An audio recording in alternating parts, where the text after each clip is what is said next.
I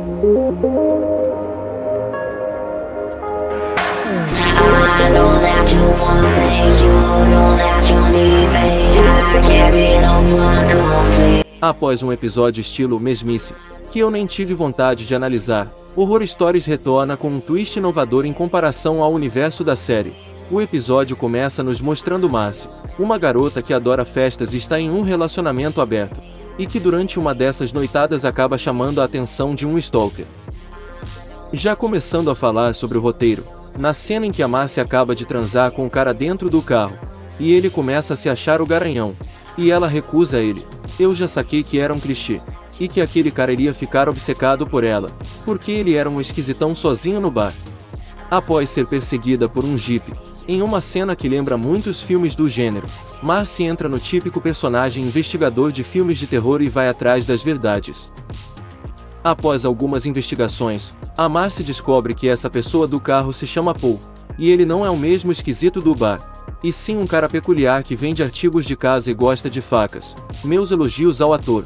Ele conseguiu passar uma vibe meio esquizo.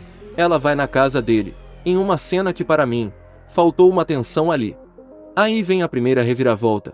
Descobrimos que Paul não é o serial killer, e que ele na verdade estava sinalizando para Marcy, que tinha alguém no banco de trás do carro dela. Essa lenda é muito famosa nos Estados Unidos, já foi retratada no filme de terror Lenda Urbana e até mesmo em Skins and Queens. Eu só não entendi o roteiro de mostrar essa lenda antes mesmo da cena da reviravolta. Aliás, essa cena toda da amiga explicando a lenda é cheia de furos. Aí na mesma cena temos outra reviravolta. A pessoa no banco de trás da Marcy não era o assassino, porque o assassino é a própria Marcy.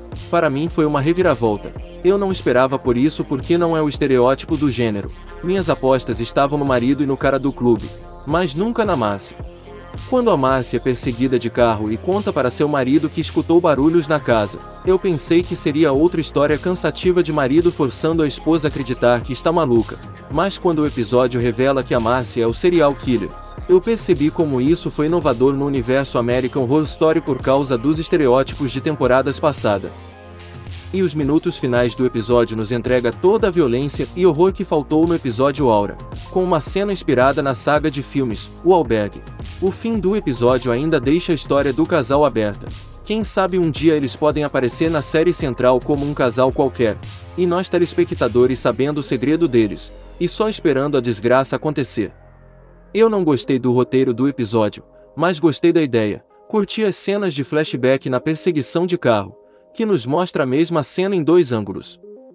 Assistindo o episódio 2 vezes você consegue pegar as referências. Algumas falas do marido de Marcy que assistindo pela primeira vez dá a entender que ele a criticava por um vício de sexo, e que tinha ciúme por causa do relacionamento aberto, mas pela segunda vez você percebe que ele está falando sobre o vício de matar, e que ele se importa mais com a falta de atenção, do que com ela estar por aí matando pessoas. E eu gostei que apesar da personagem ter essa vontade de sexo, eles não abusaram de muitas cenas picantes.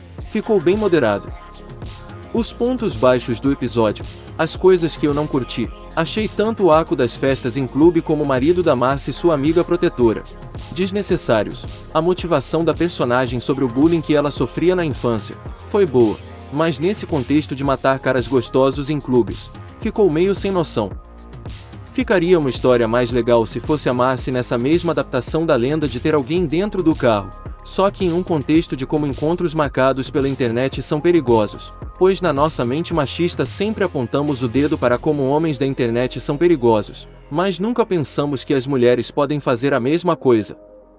Então essa é nossa crítica. A ideia do episódio é boa, mas a execução foi preguiçosa. Nota 7 de 10.